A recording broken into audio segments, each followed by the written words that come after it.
Boa noite, André. Tudo bem? Muito obrigado por ter mandado e-mail para mim, viu? Senão eu ia ter esquecido aqui de fazer esse conteúdo para ti. Vamos lá, tentar conectar aqui o resultado da Natura, que não veio nada perfumado. Só peço perdão que eu não estou no escritório. Estou muito bem, obrigado. Estou na praia, então você vai ouvir barulho de carro aí. Mas acho que vai dar para você ouvir bem. Depois, mesmo sem me ver aqui, vou tentar mostrar para você o que eu acho da Natura. Bom, vamos lá, vamos começar em 2016 então. A Natura mudou sua política de crescimento, deixa de ser uma empresa que paga dividendos para uma empresa que começa a crescer e faz aquisição. Nesse momento aqui, eu acho que você está vendo a telinha aí, devo estar mostrando com nitidez para ti, espero eu, que em 2016 ela para de pagar dividendos ali acima de R$1, né? Então, pensa que você tinha uma ação de valor, de repente agora ela é uma ação de crescimento.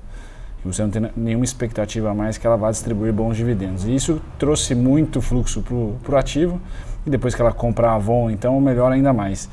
Então, desde 2016 há uma mudança, vamos dizer assim, de característica de investimento, de expectativa na Natura, passa de uma ação ali que entrega um resultado, que entregava pelo menos um resultado muito coerente, sem grandes mudanças, sem grandes novidades, e de repente, de 2016 para frente, começa a ter novidade, começa a precificar muito mais por EBITDA do que por lucro. Então, acho que primeiro, se você quer investir na Natura, você tem que estar por dentro de tudo que acontece com a Avon, né? Tem que manjar muito do mercado de estética e perfume. O resultado atual não veio muito legal, mas ela sofre. A empresa como um todo sofre, não só aqui no Brasil, mas na Europa também, com lockdowns e com a própria pandemia. Ano passado apertou bastante, né, o resultado da companhia. Então aqui eu estou mostrando para você, espero que esteja nítido o suficiente, porque o meu laptop não é a quinta maravilha do mundo. Você está vendo a porcentagem de receita de que cada empresa da Natura hoje é composta. Hoje não, né? 2020 aqui.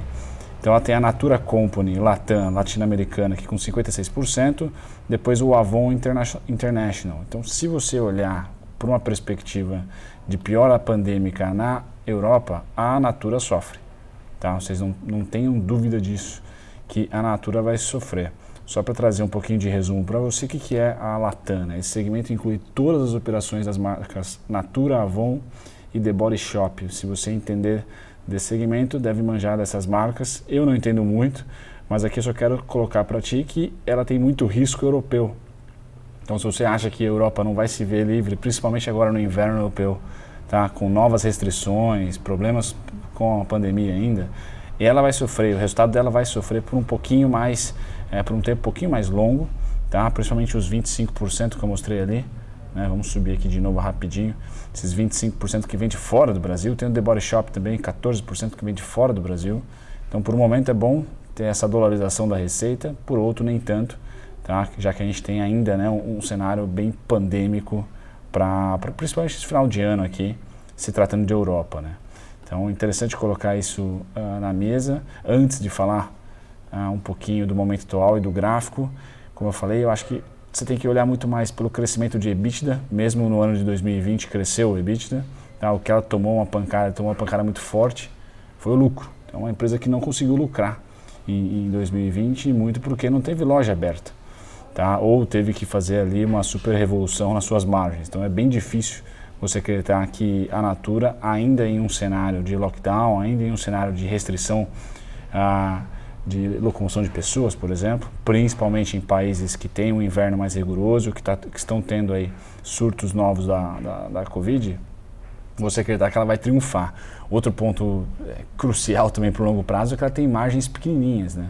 Então é um varejo de crescimento, o mercado adora crescimento, fez diversas aquisições em 2020, mas 2016 para cá, mas sofre muito, né, com a situação atual, e qualquer deslize no varejo, seja você investidor da Natura, da Raia Drogasil, da Magazine Luiza, da Via, você vai sofrer, não tem jeito, tá? O momento atual para o setor, macroeconomicamente falando, Selic subindo, inflação subindo e ainda lockdowns para sofrer um pouquinho mais, quem tem posição de planta de indústria e distribuição na Europa, não é brincadeira, tá? Então ela queimou caixa esse ano aqui. Tá? Principalmente esse ano. Ano passado foi deficitária, tá? Esse ano aqui queimou caixa e aí se alavancou um pouco, tá? Volta a se alavancar um pouquinho. Então, acho que nós não temos um macro em ordem para o setor como um todo, não só para a Natura. E no caso da Natura, como ela está muito exposta à Europa, você acaba que sofrendo um pouquinho mais ali com esse probleminha pandêmico ainda por lá. Esse gráfico aqui eu acho que fala por si. Então a gente vê o EBITDA começando a sofrer bastante, tá, nos últimos trimestres, e o caixa começando a sofrer bastante nos últimos trimestres, porque ela mudou, né, nos últimos anos, para ser verdade, ela mudou a política dela de uma empresa que paga bons dividendos para uma empresa que faz aquisições. Tá? Isso consome caixa e aí coloca o mercado naquela expectativa de um resultado que ainda não existe. Começa a precificar múltiplos bem elevados, tá? Só que ainda eles não existem, não é mais uma empresa de valor.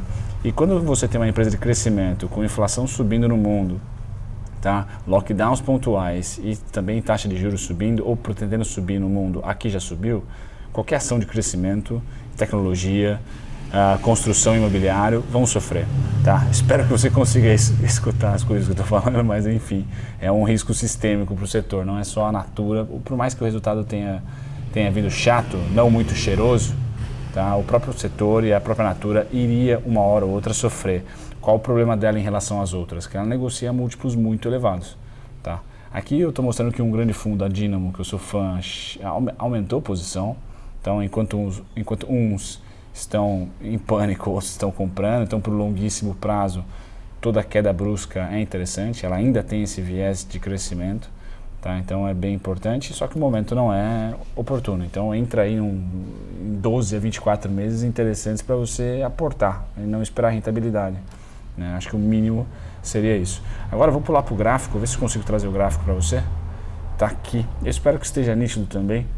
E o que eu quero trazer nos pontos gráficos aqui principalmente, tá, são as duas últimas crises que nós tivemos, tanto a greve dos caminhoneiros, eleições, quanto a crise do Covid, tá, onde formaram ali mínimas de preço. Estou falando aí entre 14,47, 14,3, tá, e 21,82. O que eu tenho, André, como cenário base, né? Quais são os primeiros pontos que me interessam a Natura, tá? O ponto de quase fechamento dessa semana aqui, 27,81. Então 27,81 seria o meu primeiro ponto de suporte, tá? Pensando em uma construção de patrimônio na Natura para o longuíssimo prazo, tá? 27,81. Deixa eu trocar de cor aqui rapidão.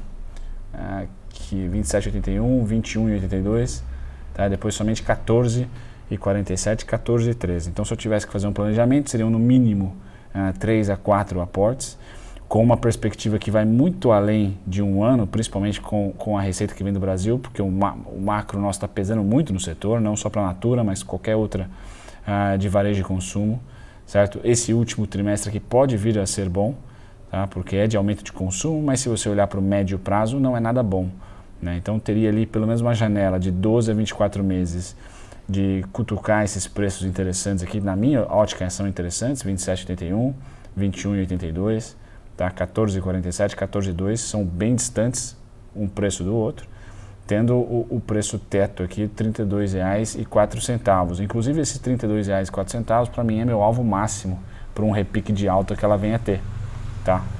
E olhando já numa ótica de 3, 4, 5 anos ou mais, tá? Alvos em 40,78, 39,61. Não estou falando de retomada de tendência, tá? A máxima está lá em R$ 62,00. Então está bem distante do que eu estou falando para você, mas não é um risco Natura, é um risco do setor como um todo. Todo mundo tem margem menor do que 5% em 2022 vai sofrer. Ano eleitoral, Selic batendo 2 dígitos, inflação também acumulada a quase 2 dígitos, fica difícil para renda variável. Então eu não teria nenhuma expectativa de retorno. Agora, de pontos de suporte, tá? Trading eu só vejo, eu teria que esperar ela subir para vender.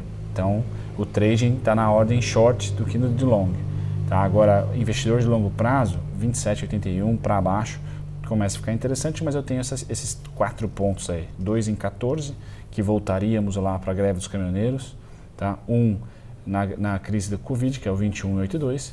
E o outro, o mais otimista, que é o ponto atual, praticamente. Né? A gente fechou em R$ 28,00, estou falando de 27,81. Tá? Então, está alguns centavos abaixo aí. Tá? Por curtíssimo prazo, o cenário mais perfeito que eu tenho, R$ 32,04, R$ 32,04. Para o médio, acho que ela vai continuar caindo, por isso que é mais interessante para trading esperar ela subir para vender de novo. Tá? E para o longo prazo, ela é o céu, né? Porque ela não deve perder os fundamentos para o longo prazo, ela deve perder para o curto.